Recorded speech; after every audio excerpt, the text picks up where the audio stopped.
Religious is injurious to life. மது நாட்டுக்கும் வீட்டுக்கும் உடலுக்கும் கேடு. ஆனால் மதம் வாழ்க்கைக்கே கேடு.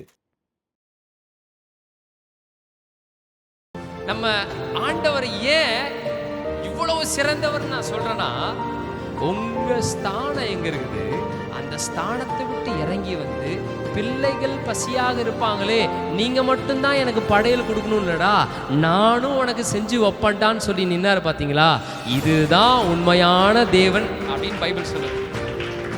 இயேசு ஏன் இதை செய்யறாருன்னா, அப்பா உன்னை குறித்து இவ்வளவு அக்கறை உள்ளவரா இருக்கிறாருன்றதான் இயேசு டெமான்ஸ்ட்ரேட் பண்ணி காட்டுறாரு. 3 வருஷம் பண்ணி காட்டினது போதாதுன்ட்டு 3 வருஷம் அப்புறம் உயிர் தெளிந்து வந்துட்ட பிறகு அதே டெமான்ஸ்ட்ரேஷன் பண்றாரு.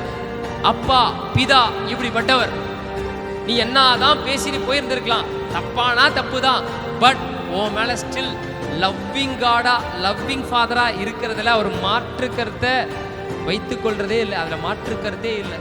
இன்னைக்கு உலகம் கடவுளுக்கு படையலை செலுத்து அப்படின்னு சொல்ற இந்த உலகத்துல, அதே உலகத்துல இறங்கி வந்து கடவுள் அவர் பிள்ளைகளுக்காக ஒரு படையலை செய்து ஆயத்தம் பண்ணி இருக்கிறார் என்றால், இதை நான் கடவுள் என்று சொல்வேனா, இல்ல படையலை கேட்கிற காரியத்தை கடவுள்னு சொல்லணும்? எவ்வளவு ஆச்சரியமான ஒரு அன்பு பாருங்களேன். இவ்வளவு சொதப்பு இருக்கிறாங்க. யாரு? பேதுரு. எல்லாத்தையும் சொதப்பிட்டு வந்துட்டாங்க. சொதப்பிட்டு வந்தவனுக்கு பார்பிக்யூ ஃபிஷ்ஷோட ஒரு சூப்பரான பிரேக்ஃபாஸ்ட்டை ஜீசஸ் பண்ணி வச்சிருக்கிறாருன்னா, இவரை வந்து நல்லவர் என்று சொல்றதை விட வேற ஏதாவது ஒரு வேர்டு இருக்குமான்னு சர்ச் பண்ணணும்.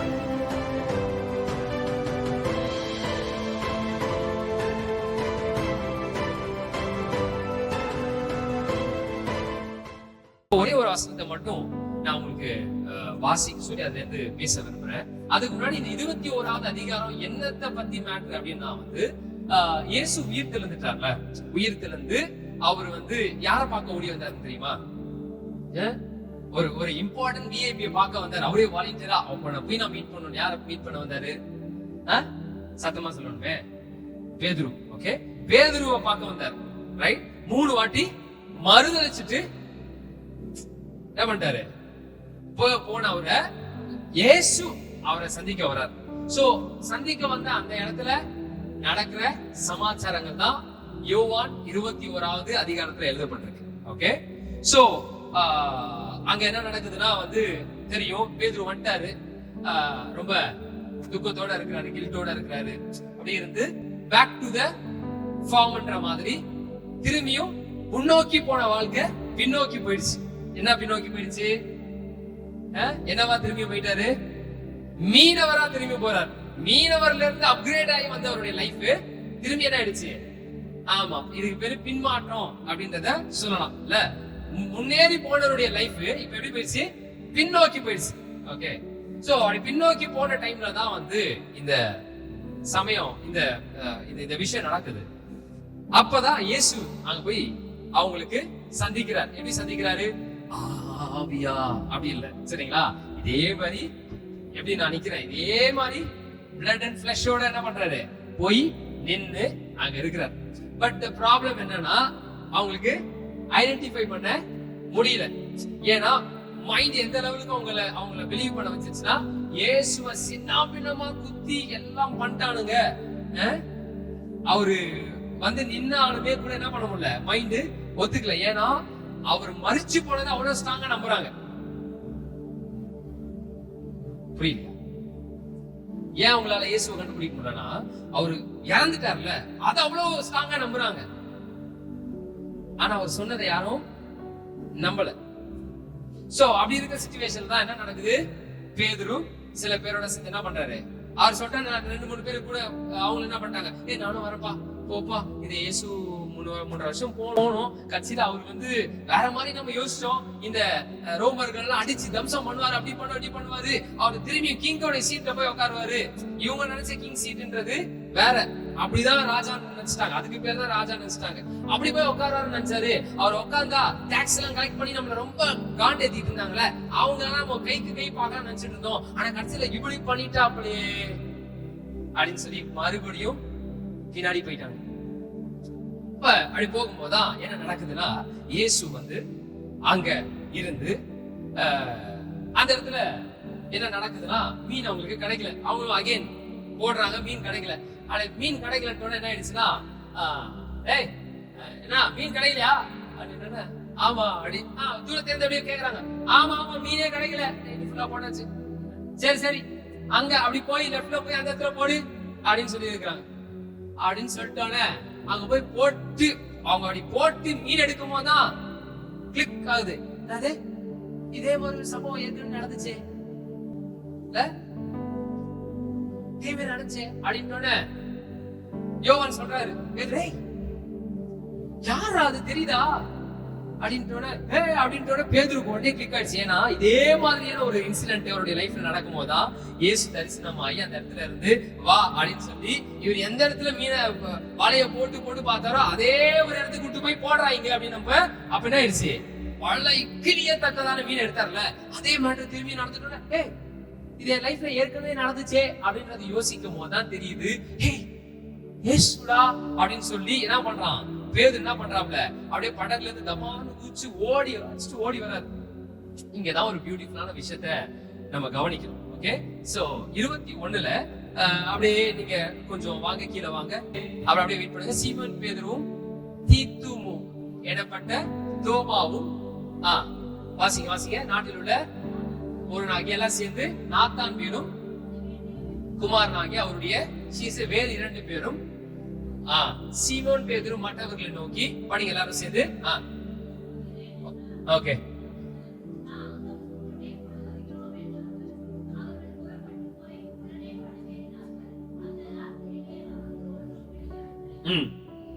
விடியற் காலமான போது இயேசு கரையில் நின்றார். அவரை இயேசு என்று சீஷர்கள் அறியாதிருந்தார்கள். இயேசு அவர்களை நோக்கி, பிள்ளைகளே, புசிக்கிறதற்கு ஏதாகிலும் உங்களிடத்தில் உண்டா என்றார். அதற்கு அவர்கள் ஒன்றுமில்லை என்றார்கள். ஓகே, அப்பொழுது அவர், நீங்கள் படவுக்கு வலதுபுறமாக வலையை போடுங்கள், அப்பொழுது உங்களுக்கு அகப்படும் என்றார். அப்படியே அவர்கள் போட்டு திரளான மீன்களை அதை இழுக்க மாட்டாதிருந்தார்கள். ஆதலால் இயேசுவுக்கு அன்பா இருந்த சீசன், யார் அன்பா இருந்த சீசன்? பேதுரு. அன்பா யார் இருந்தா? அன்பான சீசன் அவர் பாருங்க, ரொம்ப ஹம்பிளா சொல்றாரு. அவர் பேரை கூட யூஸ் பண்ணிக்க, அன்பான சீசன் அப்படின்னு சொல்றாரு. அவ்வளவு கான்பிடன்ட். இயேசு என் மேல அவ்வளவு அன்பா இருந்தாரு. யாரு? யோவான். அதாவது அவர் தான் எழுதுறாரு, யோவான். அவர் பேரை மென்ஷன் பண்ண. இயேசுவுக்கு அன்பா இருந்த பேதுருவை பார்த்து சீசன் பேதுருவை பாக்குறாரு. அதாவது என்னன்னா, யோவான் பேதுருவை பார்த்து என்ன சொல்றாருன்னா, அவர் கர்த்தர் என்றார். அவர் கர்த்தர் என்று சீமோன் பேதுரு கேட்ட உடனே தான் வஸ்திரம் இல்லாதிருந்தவனாய் இருந்தபடியினால் தான் மேற்சட்டையை கட்டிக்கொண்டு கடலிலே குதித்தான். அப்புறம் மற்ற சீசர்கள் கரைக்கு ஏறக்குறைய 200 தூரத்தில் இருந்தபடினால் படவில் இருந்து கொண்டே மீன்கள் இழுத்து கொண்டு வந்தார்கள். ஓகே, அவர்கள் கரையில் வந்து போது கரி நெருப்பும் போட்டிருக்கிறதை, அதன் மேல் மீன் வைத்திருக்கிறதையும் அப்பத்தையும் கண்டார்கள். இயேசு அவர்களை நோக்கி, நீங்கள் இப்பொழுது பிடித்த மீன்களை சிலவற்றை கவனிங்க. நான் முன்னாடியே சொன்ன போல இயேசு அதிகாலையில வராரு, பாக்குறாரு. இவங்க நைட்டு ஃபுல்லா டயர்டாகி நிக்கிறத பாக்குறாரு. அவரே ஒரு வார்த்தைய தூரத்துல சொல்றாரு, பசிக்குதுப்பா, ஏதாவது மீன்லாம் பிடிச்சிங்களா? ஆனா நீங்க வேற பெரியவரே, என்ன நைட்டு ஃபுல்லா போட்டோம், மீனே மாட்டல அப்படின்னாரு. அப்படியாப்பா, அப்படியே கொஞ்சம் லெஃப்ட் சைட்ல போடு பார்க்கலாம் அப்படின்னாரு. அப்படியே எங்க அப்படி போடுப்பா அப்படின்னு போடுறாங்க. போட்டு அப்படி எடுத்து என்ன வந்துச்சு, நைட்டு ஃபுல்லா தான் தேடி இருக்கிறாங்க. ஆனா உடனே என்ன வந்துச்சு, மீன் வந்துட்டோட யோவானுக்கு கிளிக்குன்னு ஆயிடுச்சு. பேதுரு கிட்ட சொல்றாரு, ஆண்டவர்ரா அப்படின்ட்டோட நம்மால எப்பயுமே ரொம்ப எப்படி இருப்பாரு, பயங்கர இதுவா இருப்பார்ல. அவருக்கு தாங்க முடியல. மத்தவங்க எல்லாம் கூட மீனை புடிச்சிட்டு பொறுமையா அப்படியே அர்ஜென்டா போட்டு எடுத்துட்டு வராங்க. ஆனா இவருக்கு முடியல. கீழே என்ன பண்ணிருக்காரு, எப்படி அரைக்குறையா இருந்து மீன் பிடிச்சதுனால ட்ரெஸ் எல்லாம் போடாம சட்டையை மட்டும் எடுத்து போட்டு டப்புன்னு கட்டி புடிச்சிட்டு தபான்னு ஓடுறாப்புல அப்படியே அடிச்சுட்டு போறாரு. போயிட்டு அங்க போய் பார்க்கும்போது இயேசு ஆல்ரெடி என்னத்தை வைத்துட்டு இருக்கிறாராம், மீனை பொரிச்சு அப்பத்தை கூட சேர்த்து வச்சிட்டு இருக்கிறாரு. ஓகே, சோ இந்த ஒரு விஷயத்த மட்டும் எனக்கு ரொம்ப ரொம்ப இருதயத்தை தொட்ட ஒரு விஷயம். இதை மட்டும் இன்னைக்கு நான் சொல்லி நான் முடிக்கிறேன். இதுல நிறைய ரகசியங்கள் யோவான் சொல்லி இருக்கிறத நம்ம வர நாட்களை பார்க்கலாம். இப்ப நம்ம ஒரு தமிழ்நாட்டுல இருக்கிறோம். தமிழ்நாட்டுல பாத்தீங்கன்னா நிறைய பிலீஃப் இருக்கு, நிறைய மத நம்பிக்கை இருக்கு. இருக்கிறீங்களா? வித்தியாசமான நம்பிக்கை கொண்ட மத நம்பிக்கையில கடவுளை பாக்குறவங்க நிறைய பேர் இருக்கிறாங்க. அதுல நம்ம தமிழ்நாட்டுல இருந்ததுனால நம்ம நிறைய பார்த்து இருக்க முடியும். கடவுளுக்குன்னு சில நேரத்துல என்ன பண்றாங்கன்னா படையல் அப்படின்றதெல்லாம் செய்யறாங்க. எத்தனை பேர் கேட்டிருக்கீங்க, பார்த்திருக்கீங்க? என்ன பண்ணுவாங்க செஞ்சு என்ன பண்றாங்க, போட்டு இலைலாம் போட்டு இதெல்லாம் வச்சு அந்த சில பேர் கட்டிங்லாம் வைப்பாங்க. அது அடுத்த விஷயம். சரிங்களா? போட்டு சாப்பாடு அது இது கறி எல்லாம் செஞ்சு கடவுளுக்கு வைக்கிறேன் அப்படின்னு சொல்லிட்டு வைப்பாங்க. பார்த்திருக்கிறீங்களா? நீங்க பார்த்திருக்கிறீங்களா? யார் அப்படி செஞ்சிருக்கீங்க? செஞ்சிருக்கீங்க. என்கிட்ட யாராவது வந்து இதுதான்டா கடவுள், நாங்க ஃபாலோ பண்றதுதான் கடவுள், இதுதான் கடவுள், அதுதான் கடவுள்னா அவங்களுக்கு நான் கொடுக்க வேண்டிய பதிலா ஒண்ணுதான். என்னன்னா, கடவுள்னா எப்படி இருக்கணும்னா இயேசு மாதிரி இருக்கணும். பிதாவை எப்படிப்பட்டவர் அப்படின்னு காட்டுறதுக்காக திருத்துவ தேவனாகிய இயேசுவும் பிதாவும் பரிசுத்த ஆவியானவர் நாங்க எப்படிப்பட்டவர் காட்டுறதுக்காக ஒரு மாடலாவே இந்த 3 வருஷம் பூமியில இருந்தார். கடவுள்னா யாருன்றத ஒரு மாடல் அப்படின்னா அது இயேசுவா இருந்திருக்கிறார். ஓகேங்களா? இப்ப பாருங்களேன், நம்ம ஆட்கள் என்ன பண்றாங்க, படையெல்லாம் செஞ்சு வச்சு ரெடி வைக்கிறாங்க. ஓகே, இங்க கடவுள் எல்லாத்தையும் செஞ்சு வச்சு பிள்ளைங்க வாங்கினா வந்து சாப்பிடுங்க நிக்கிறாங்களே, அப்ப இத கடவுள் நான் சொல்லுவேனா, அத கடவுள் நான் சொல்லுவேனா?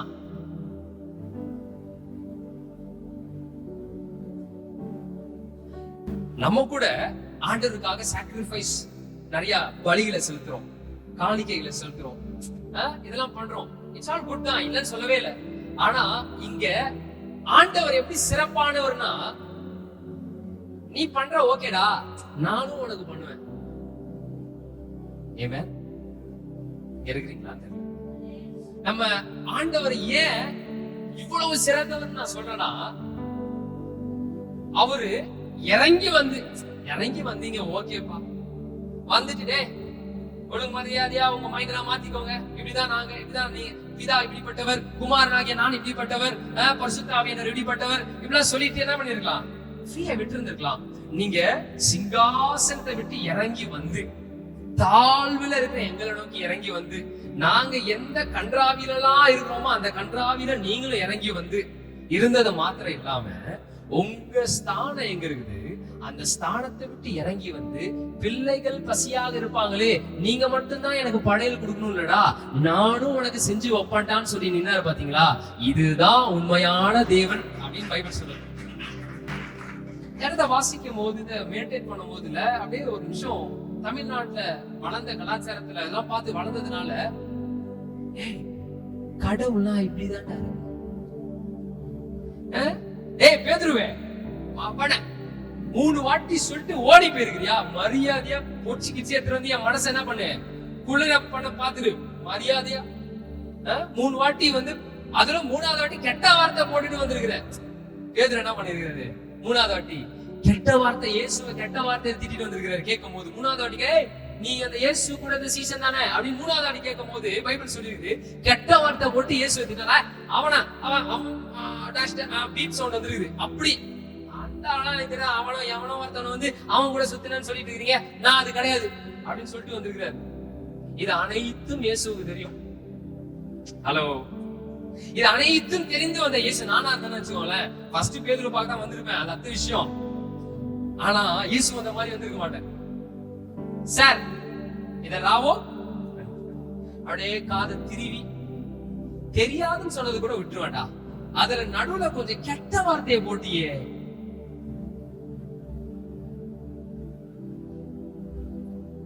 ஆனா இதெல்லாம் ஒண்ணுமே கேட்கல. நைட்டு ஃபுல்லா பிள்ளைங்க போட்டு ஒண்ணுமே கிடைக்கல.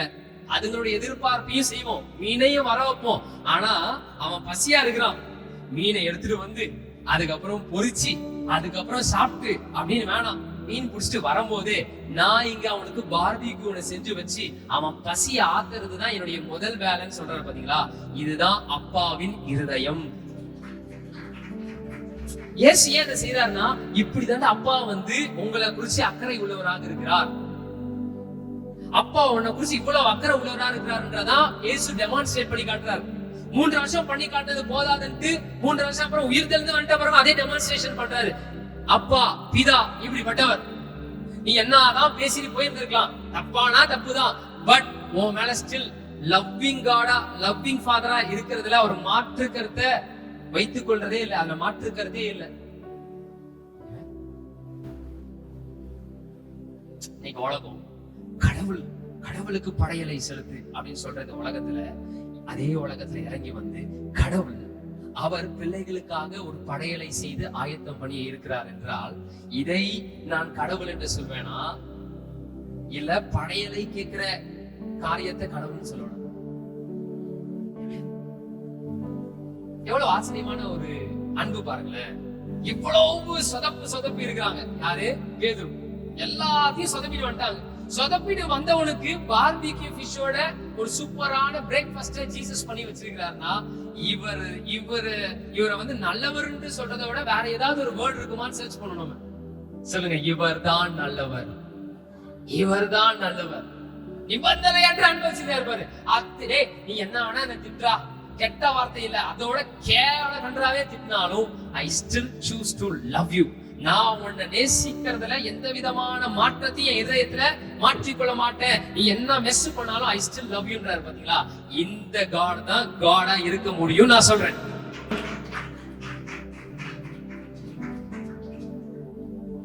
இன்னைக்கு கெட்ட வார்த்தை போடுறதே நம்ம தப்புன்னு தெரிஞ்சிருக்கிறோம். ஆனா இந்த கெட்ட வார்த்தைய இயேசு மேலே போட்டிருக்கிறார். அதை நம்ம ரைட்னு சொல்லவே இல்லை. அது 100% பண்ணியிருக்க கூடாது. அது 100% ராங்கான இன்ஃபர்மேஷன். பட் அவ்வளவு ராங்கா இருந்தாலும் அவருடைய லவ்ல ஒரு ரைட்டா இருந்தாரு பாத்தீங்களா. இவ்வளவு ராங்கா பண்ண ஒருத்தவனை பார்த்து அவருடைய லவ் இவ்வளவு ஜெனரஸா இருந்திருக்கு பாத்தீங்களா. சரி விடு, தப்புதான் பேசினான், ஆனா அந்த அன்பு எனக்குள்ள இருக்கிறது அது நிபந்தனையற்ற அன்பு. என் கூட ஒருத்தவன் சிறுவையில என் கூடயே ஒருத்தவன் நடந்து வந்தான் பாத்தியா, அவனை நான் எப்படி நேசிக்கிறனோ அதே போலதான் விட்டு பயத்தினால விட்டு ஒருத்தன் ஓடி போய் மறுதளிச்சால அவனையும் நான் அப்படிதான் நேசிப்பேன். இதுதான் இயேசுவின் அன்பு. இந்த அன்பு என்னைக்குமே உங்க லைஃப்ல என் வாழ்க்கையில மாறவே மாறாது. நீங்க எப்படிப்பட்ட சிச்சுவேஷன் இருந்தாலும் இந்த காலை நேரத்துல இயேசு பேதுருக்கு செய்ததுதான் நம்மளுக்கும் செய்து கொண்டிருக்கிறார், நம்மளுக்கும் செய்வார், என்றென்றைக்கும் செய்வார் அப்படின்றதுல நீங்க உறுதியா இருக்கும். சம்டைம் நம்ம மெசப் பண்ணிடுறோமா, தட்ஸ் நாட் ஓகே தான், அது ஓகே இல்லதான். ஆனா அந்த நேரங்கள்ல இந்த பேதுரு ஓடி வந்தார் பாத்தீங்களா. அப்படி நீங்க ஓடி வந்தீங்கன்னா உங்களுக்காக பனிஷ்மெண்ட் அங்க இருக்காது, மாறாக உங்களுக்கு அங்க விருந்துதான் ஆயத்தமாக இருக்கும்.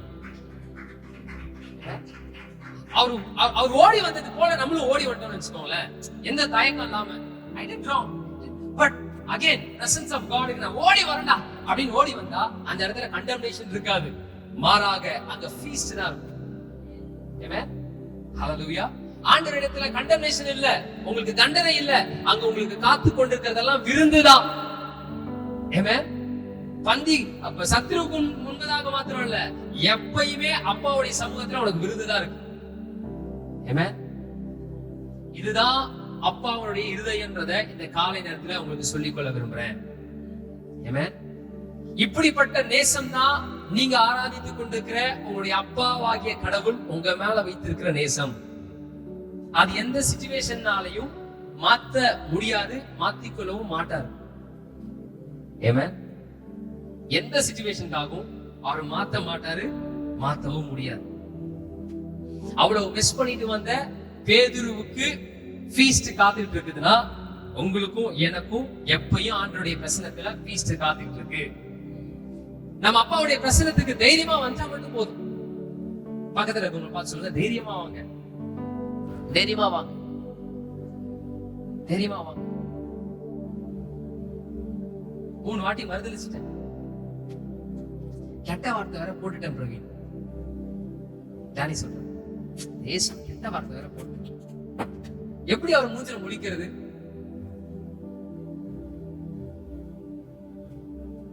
இந்த எண்ணத்தோட நம்ம இருக்கிறோம்னா ஆண்டவரு நம்ம எண்ணம் மாற வரையும் அவர் வெயிட் பண்ணிக்கிறது இல்லையா? அவரு நமக்கு முன்னாடி வந்து காட்சி கொடுக்கணும்னு வந்துடுறாராம். புரியுதுங்களா? சோ அவன் உணர்ந்து மனம் உணர்த்தப்பட்டு அவன் திரும்பி வரட்டும் அப்படின்றது இல்லாம இயேசு பாருங்க பேதுருக்காக வெயிட் பண்ணல. மேபி சீஷர்கள் எல்லாம் காட்சி அவர் கொடுத்துட்ட பிறகு சீஷர்கள் யாரையா போய் சொல்லட்டும், பேதுரு கிட்ட போய் சொல்லட்டும், ஏய் இயேசு திறந்துட்டாரா அப்படின்னு சொல்லட்டும். அவன் அப்ப வரானா பாக்கலாம் அப்படின்னு இல்ல பாருங்க இயேசு. அப்ப அவங்க மேல வச்சிருக்க அன்பு அப்படிப்பட்ட அன்புதான். நீங்க வரணும்ன்றதுக்காக கூட சம்டைம் காத்துட்டு இருக்கணும் அப்படின்றதெல்லாம் அவர் வெயிட் பண்றது இல்ல. நீங்க ரொம்ப தயக்கத்தோட இருந்தீங்கன்னா அவர் உங்களை சந்திக்க எந்த இடத்துக்கு வேணா அவர் வருவார். கடலுக்கே அவர் போனார்னா நீங்க எங்க இருந்தாலும் உங்களை தேடி வந்து சந்திச்சு உங்களை மீண்டுமாக தூக்கி எடுத்து உங்களுக்கு பந்தி ஒன்றை ஆயத்தப்படுத்தி அவரு கையாலேயே பார்பிக்யூ ஃபிஷ ரோஸ்ட் பண்ணி ரெடி பண்ணி வச்சு இந்தாடா செல்லம் சாப்பிடுன்னு சொல்லுவார். இப்படிப்பட்ட தேவனை தான் நீங்க அப்பா பிதா என்று அவருக்கு கையை தட்டதான் நல்லாதான் தெரிஞ்சுக்கலாம்.